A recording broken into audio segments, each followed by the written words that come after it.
I tell you the truth.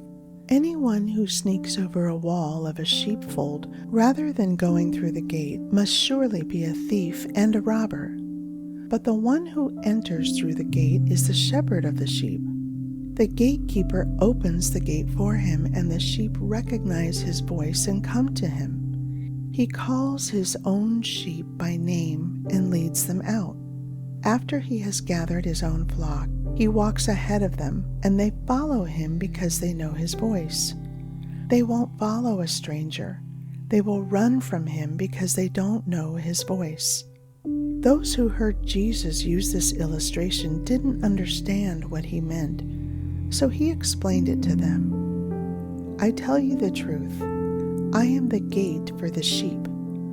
All who came before me were thieves and robbers, but the true sheep did not listen to them. Yes, I am the gate. Those who come in through me will be saved. They will come and go freely and will find good pastures. The thief's purpose is to steal and kill and destroy. My purpose is to give them a rich and satisfying life. I am the good shepherd. The good shepherd sacrifices his life for the sheep. A hired hand will run when he sees a wolf coming. He will abandon the sheep because they don't belong to him, and he isn't their shepherd, and so the wolf attacks them and scatters the flock. The hired hand runs away because he's working only for the money and doesn't really care about the sheep. I am the good shepherd. I know my own sheep, and they know me just as my Father knows me, and I know the Father. So I sacrifice my life for the sheep. I have other sheep too that are not in this sheepfold. I must bring them also. They will listen to my voice, and there will be one flock with one shepherd. The Father loves me because I sacrifice my life so I may take it back again. No one can take my life from me. I sacrifice it voluntarily, for I have the authority to lay it down when I want to and also to take it up again, for this is what my Father has commanded. When he said these things, the people were again divided in their opinions about him. Some said, "He's demon-possessed and out of his mind. Why listen to a man like that?" Others said, "This doesn't sound like a man possessed by a demon. Can a demon open the eyes of the blind?" It was now winter, and Jesus was in Jerusalem at the time of Hanukkah, the festival of dedication. He was in the temple, walking through the section known as Solomon's Colonnade. The people surrounded him and asked, "How long are you going to keep us in suspense? If you are the Messiah, tell us plainly." Jesus replied, "I have already told you, and you don't believe me.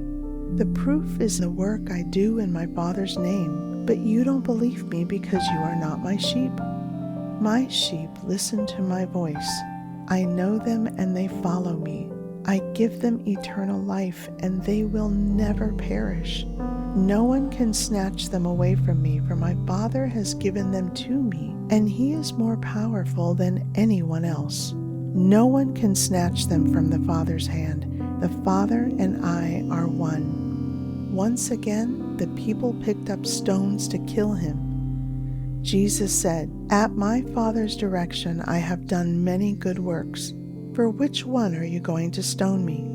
They replied, "We're stoning you not for any good work, but for blasphemy. You, a mere man, claim to be God."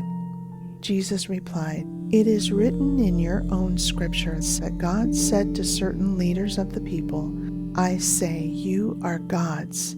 And you know that the scriptures cannot be altered. So if those people who received God's message were called gods, why do you call it blasphemy when I say I am the Son of God? After all, the Father set me apart and sent me into the world. Don't believe me unless I carry out my Father's work.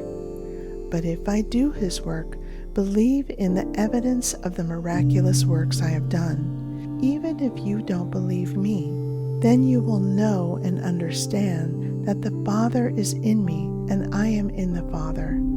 Once again, They tried to arrest him, but he got away and left them. He went beyond the Jordan River near the place where John was first baptizing and stayed there a while.